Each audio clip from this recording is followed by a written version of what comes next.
Côté saveur, Gilles Colliot, Cathy Kerzero. De ces convives, on convie sans hésiter les légumes au dessert. Oui, outre le fameux carrot cake ou la douce tarte au potiron, il existe en effet une farandole de mets sucrés à base de tomates, de fenouil, de courgettes, de blettes. Alors si on mettait des légumes dans nos desserts, eh bien on va en parler ce matin avec notre invité. On accueille Margot Le Thor, diététicienne et blogueuse culinaire. Bonjour Margot. Bonjour Gilles. Soyez la bienvenue. C'est vrai que vous êtes à la fois blogueuse culinaire et diététicienne. On peut vous voir et vous découvrir sur votre blog Recettes sans fin. Vous proposez ces recettes, ces petites vidéos. Ça, c'est quelque chose d'important. Et on va évoquer donc ces légumes en dessert. Alors, ça peut remplacer le sucre, ça peut apporter du moelleux. Moi, j'ai une première question. On peut vraiment avoir des desserts diététiques. C'est vraiment possible ? Alors quand on parle de diététique, en effet, il y a la notion de plaisir et on cuisine beaucoup les légumes en tarte, en poêlée et en soupe, mais on peut aussi les utiliser pour des desserts et croyez-moi, c'est bluffant et c'est tout aussi bon. Alors une chose est sûre, Cathy, quand on commence à faire des desserts aux légumes, faut rien dire. Par exemple, les enfants, c'est vrai que de temps en temps, c'est un peu difficile. Pas avec les enfants. Oui, mais c'est vrai que c'est un peu difficile parfois de leur proposer des légumes. Et là, on va pouvoir cuisiner, leur faire des gâteaux à base de légumes. C'est une grosse embrouille, en fait. C'est une grosse embrouille, c'est vrai. Je parlerai pas d'embrouille, mais c'est vrai que c'est très étonnant. Il faut quand même être ouvert à cette nouvelle façon de cuisiner. Mais il y a vraiment de quoi être bluffé. Mais pour les petits comme pour les grands, parfois c'est bien de garder un peu le secret sur les ingrédients. Ouais. Alors, c'est-à-dire que la première astuce, le légume, qu'est-ce qu'il apporte exactement au dessert ? D'un point de vue nutritionnel, en fait, le légume peut apporter une petite touche sucrée. Donc ça, c'est pour le côté gustatif. Et en ce qui concerne les nutriments, on va avoir un apport de fibres qui est très important. Les fibres, c'est bon pour la digestion, pour protéger de certaines maladies, et ça a un côté rassasiant aussi. Donc ça tient au corps. On a parlé du carrot cake, mais il y a un exemple qui est très célèbre, c'est le gâteau courgette chocolat. C'est vrai qu'il est beaucoup moins calorique qu'un fondant où il y a 200 grammes de beurre pour une plaquette de chocolat. C'est sûr que quand on remplace une matière grasse par des légumes, en effet, c'est beaucoup moins calorique. Après, ça reste un gâteau. Il n'y a pas que des légumes dans ce gâteau. Mais l'idée, c'est vraiment de revoir un petit peu sa façon de cuisiner avec des alternatives plus saines, de découvrir autrement les légumes et d'être vraiment, étonné par le fait que chocolat et courgettes, en effet, ça se marie à merveille. Alors, vous allez nous donner des astuces ce matin. Je tease l'émission. Des astuces pour remplacer, par exemple, le beurre. Des astuces, d'ailleurs, pour choisir le bon sucre. Il y a du bon sucre, il y a du mauvais sucre. On dirait mon docteur. Le cholestérol, c'est ouais, ça exactement. Non, mais c'est vrai que c'est important aussi de choisir le bon sucre. Et puis, vous allez nous donner aussi quelques idées de recettes dans ce sens. Évidemment, plein d'idées de recettes saines et gourmandes. Et puis, c'est vrai que en ce qui concerne les graisses et des sucres, on peut toujours faire de meilleurs choix. Donc, je vais vous donner toutes mes astuces. Voilà, les légumes en dessert, c'est notre thème du jour sur France Bleu Loire-Océan. Côté saveur, sur France Bleu Loire-Océan. Et nous, on parle dessert, mais pas n'importe quel dessert. Des desserts à base de légumes. On est ce matin avec Margot Le Thor, diététicienne et blogueuse culinaire, avec son blog, Recettes sans fin. Et on va parler de ces desserts. Tiens, si on aime par exemple les desserts, on peut aussi apporter un peu de moelleux grâce à ces légumes. Oui, on peut tout à fait apporter du moelleux et même du fondant avec ces légumes. Moi, j'ai une petite recette à vous proposer. C'est un fondant au chocolat noir, aux amandes et aux haricots rouges. Ouais.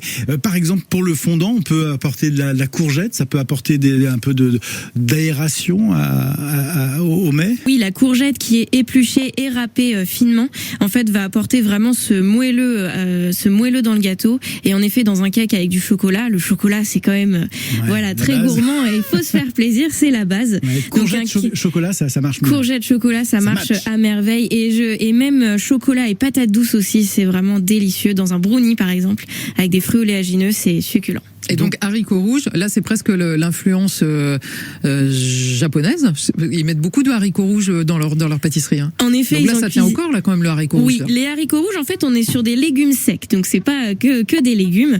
Les légumes secs, en fait, on a tous les bienfaits nutritionnels des légumes et en plus, on a des protéines et beaucoup de fibres évidemment. Et ça permet vraiment d'obtenir un gâteau hyper original et super simple à faire. Alors, on va peut-être pas donner tout le détail, mais en gros, comment ça se passe un fondant, ce fondant? Alors très rapidement, vous allez égoutter et rincer les haricots rouges. Vous allez les mixer vraiment dans un petit mixeur hachoir avec un tout petit peu d'huile, huile de tournesol ou huile de coco. On ajoute un petit peu d'amande, un tout petit peu de sucre, du chocolat noir, bien évidemment, Pourquoi c'est la base. Pourquoi le chocolat noir? C'est vraiment... Le chocolat noir, c'est vraiment ce qui va lier le gâteau. Et puis j'avoue que le côté plaisir est important dans les recettes. Donc j'avais envie de proposer un fondant original avec des haricots rouges. Est-ce qu'il y a des légumes en particulier qui peuvent apporter, qui peuvent un peu remplacer le beurre? Tel légume apportera un petit peu plus de légèreté? La courgette, on en a parlé tout à l'heure. En effet, courgette râpée et épluchée, ça va apporter plus de légèreté et de moelleux, en l'occurrence dans le cake au chocolat. Et on a aussi la banane écrasée, par exemple, dans un dessert qui peut remplacer le beurre aussi. Ouais, ça porte Les des banana bread, c'est ça Les banana bread, c'est ça, ou les cakes à la banane selon la texture, plus ou moins consistance désirée. Mais ça marche très bien. J'ai une petite recette en plus, moi, Ouais. pour accompagner le fondant au chocolat ou le cake au chocolat. C'est un truc que moi je fais depuis des années, c'est dans un bouquin de Pierre Hermé. Et en fait, il accompagne ses gâteaux au chocolat avec une sauce banane avocat. Alors en plus, elle est super belle parce qu'elle est verte et c'est juste banane avocat mixé avec un peu de jus d'orange, du sucre. Et voilà, c'est tout. C'est vrai, l'avocat s'utilise aussi dans les desserts, comme la betterave aussi, ça marche très bien. Voilà, c'est nouveau ça, ce fait de cuisiner, je dirais, les légumes en dessert. C'est une tendance qui se dessine ou c'est parce que vraiment on n'y avait pas pensé? Pourquoi on associait toujours des fruits et pas des légumes? En fait, l'idée c'est vraiment de revoir un petit peu sa façon de cuisiner les desserts, de se faire plaisir, mais aussi de finir les placards et puis de fouiller un petit peu dans notre frigo pour découvrir autrement en fait les légumes en cuisine. Bon, on les découvre ces légumes. Il y a d'autres idées dans ce sens. On va cuisiner tous ces légumes. On peut aussi apporter des saveurs, du goût, de l'anis. Tout ça est à l'honneur jusqu'à 11h sur France Bleu Loire-Océan. France Bleu Loire-Océan, côté saveur, cuisine d'ici et bonne humeur. Côté saveur sur France Bleu Loire-Océan. On va s'intéresser évidemment à ces recettes avec vous, Margot Le Thor. Vous êtes notre invitée ce matin. Vous êtes blogueuse culinaire et diététicienne pour le blog notamment Recettes sans fin. Alors on va parler de quelques astuces parce que nous on est gourmands. On peut remplacer par exemple quelques légumes par du beurre, par exemple. Alors en fait, on peut remplacer le beurre par des légumes. C'était presque lapsus révélateur. Vous en avez parlé tout à l'heure. On peut remplacer. C'est dans mon cerveau.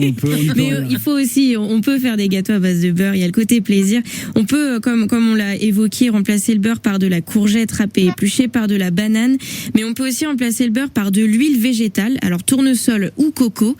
Pourquoi ces huiles-là? Parce qu'elles résistent à la cuisson. Toutes les huiles, ne résistent pas à la cuisson au four. L'huile de tournesol a un goût qui est assez neutre et l'huile de coco, pour le goût, cette petite saveur exotique assez originale. Et là, avec le chocolat, ça doit être pas mal. Avec le chocolat, c'est parfait. Dans le brownie à la patate douce, c'est un délice. Et on peut aussi remplacer le beurre par de la purée d'oléagineux sans sucre. Et sur le blog, il y a des recettes de purée d'amande ou de beurre de cacahuète. C'est délicieux. Quel sucre choisir? Tiens, si je dois choisir du sucre. Alors quand je crée les recettes sur le blog, faut savoir que le sucre est important dans les recettes, c'est ce qui donne de la consistance au gâteau, mais aussi ce petit goût sucré qui est plutôt agréable. Moi, j'ai tendance à choisir des sucres qui ont un index glycémique plutôt bas. L'avantage, c'est qu'en fait notre glycémie, donc taux de sucre dans le sang, il va augmenter un petit peu moins qu'avec le sucre blanc traditionnel. Alors je vous invite à découvrir le rapadura, le muscovado ou même le sucre de coco qui se trouve en magasin spécialisé. On peut aussi avoir le miel qu'on connaît tous, qui est un sucre naturel. Alors excusez-moi, mais moi là vous avez proposé des sucres, j'ai trouvé où ça? Parce que dans mon épicerie, c'est épicerie fine particulière peut-être? Alors justement, voilà, ces sucres un peu spéciaux sont plutôt dans les magasins spécialisés type Biocop par exemple ou Naturalia. On les trouve pas aussi facilement en grande surface, mais vraiment d'un point de vue gustatif, ils sont très originaux. Et l'avantage, c'est qu'ils ont aussi un pouvoir sucrant plus élevé, c'est-à-dire qu'on peut se permettre de réduire un peu la quantité de sucre dans les recettes. On se fait plaisir, mais on n'abuse pas non plus du sucre. Et petit moyen, donc en grande surface, on peut déjà déjà commencer par acheter du sucre roux ou de la cassonade, parce que ça existe en grande surface, quoi. Bien sûr, c'est beaucoup plus accessible et puis c'est un petit peu moins cher aussi. Le sucre roux et la cassonade ont ce pouvoir sucrant aussi plus élevé. Donc en remplaçant le sucre blanc par sucre roux ou cassonade, on met un petit peu moins de sucre. Honnêtement, 50 à 70 grammes dans un gâteau, c'est largement suffisant selon les recettes et on garde quand même le côté plaisir. Éviter le sucre raffiné en fait. Oui, en fait, le sucre blanc qui est raffiné va faire vraiment augmenter très rapidement la glycémie et même d'un point de vue gustatif, il est un petit peu fade finalement. Donc autant partir sur des sucres plus originaux et plus savoureux. J'imagine qu'il y a une exception, là je parle en pâtisserie, c'est le sucre glace, hein, parce que parfois il nous faut des recettes pour faire une meringue, des choses comme ça, on nous demande du sucre glace. Là, le sucre glace, c'est un sucre raffiné, mais qu'est-ce qu'on peut utiliser d'autre si on ne prend pas du sucre glace? Pour le coup, moi, je n'ai pas d'alternative par rapport au sucre glace. Pour les rares recettes où j'en ai besoin, je reste sur ce sucre glace. Exemple de la meringue, hein, c'est voilà, ça. Pour la meringue ou même pour un glaçage. Mais c'est vrai que pour les autres recettes, sans parler de grandes pâtisseries, là, je pars très facilement sur des sucres, au pouvoir sucrant élevé, plus savoureux, avec des saveurs plus prononcées, comme le sucre de coco aussi très original. Ça change un petit peu et en fait, on découvre des nouvelles saveurs. Et sinon, on peut mettre du miel aussi. On peut mettre du miel, sucre naturellement présent, index glycémique bas, du vrai miel, du vrai miel. Si on a un producteur local près de chez nous, donc on sait ce qu'on consomme. C'est ce que vous voulez dire. Parfois, en fait, les miels qu'on trouve en grande surface, ça a le nom miel. Ça s'appelle comme ça sur l'emballage, mais finalement, c'est un peu du sirop de glucose. Donc, nutritionnellement, c'est moins intéressant. Côté saveur, sur France Bleu Loire-Océan.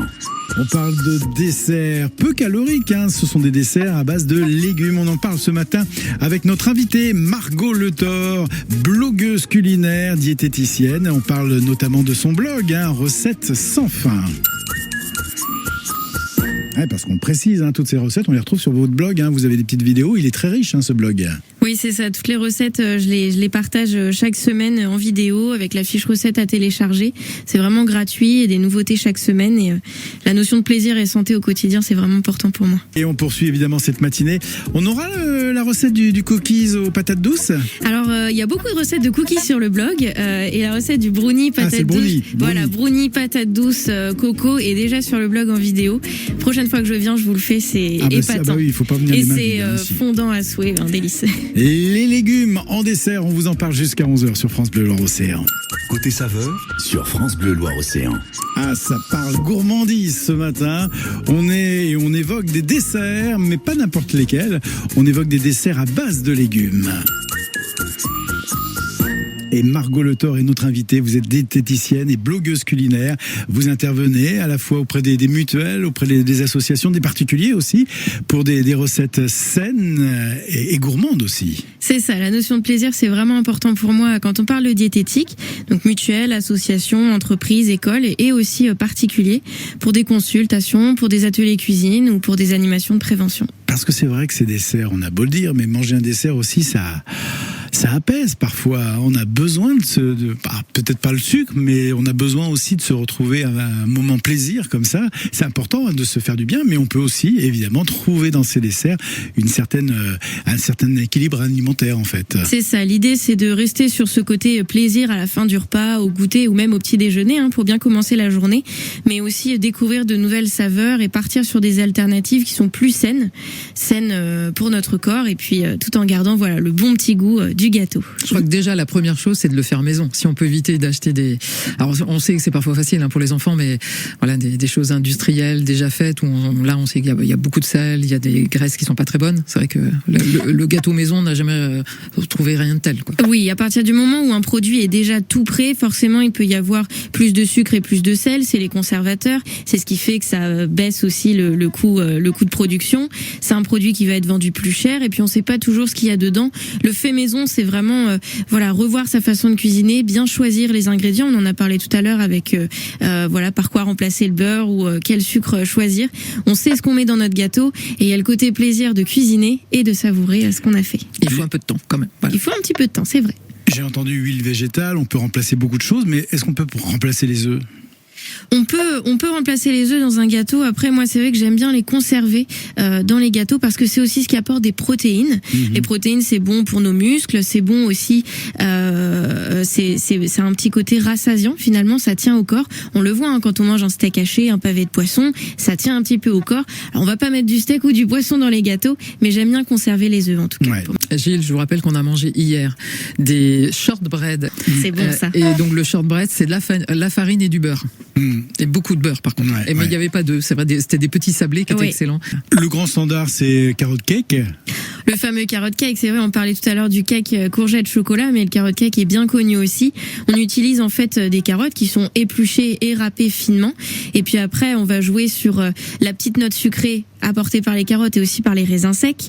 Moi, j'ajoute des fruits oléagineux qui sont très riches en bonne graisse. Noix, noisettes, amandes, pistaches, pécans. Franchement, faites-vous plaisir. Un petit peu de cannelle, c'est un épice que j'adore. Et puis après, une base de fromage blanc et d'œufs. Et vous avez un cake très original. Si vous aimez les saveurs un peu sucrées-salées, c'est parfait. Donc ça, c'est aussi une recette qu'on trouve sur votre blog. Bien sûr, le brownie patate douce est sur le blog, le cake courgette chocolat aussi, et le carrot cake y est également en vidéo. Ouais, parce qu'on essaie aussi de suivre les saisons. Hein. C'est important aussi la saisonnalité. Oui, c'est vraiment primordial quand un fruit ou même un légume est de saison. D'un point de vue gustatif, il est excellent. On le voit, hein, les fraises en été, c'est carrément meilleur que des fraises en plein hiver qui viennent en plus même pas de France. Et puis d'un point de vue nutritionnel, les fruits et légumes sont très riches en vitamines et en minéraux parce que la nature est bien faite quand ils poussent au bon moment. Ils sont vraiment excellents à tous les niveaux. Je voulais revenir sur les graisses, plutôt graisses végétales, hein, ça c'est important. C'est vrai, l'idée, quand on remplace le beurre, matière grasse animale, par une graisse végétale, l'idée c'est en fait d'avoir une graisse qui ne contient pas de cholestérol. Parce que le cholestérol est présent que dans le gras d'origine animale. On a du cholestérol dans du beurre, dans de la crème fraîche, la viande, du poisson, mais on n'en a pas dans les huiles végétales. Une huile végétale va être plus grasse que le beurre, mais pas de cholestérol, donc c'est tout bon pour notre système cardiovasculaire. Et on peut aussi utiliser, parce que là on parlait de l'huile de coco, mais on peut aussi utiliser l'huile d'olive. Moi je sais que je cuisine un cake citron huile d'olive. Alors faut pas une huile trop verte, mais c'est super bon quoi. C'est vrai que l'huile d'olive se marie aussi très bien avec en cuisine, hein, pour les cakes salés et pour les cakes sucrés.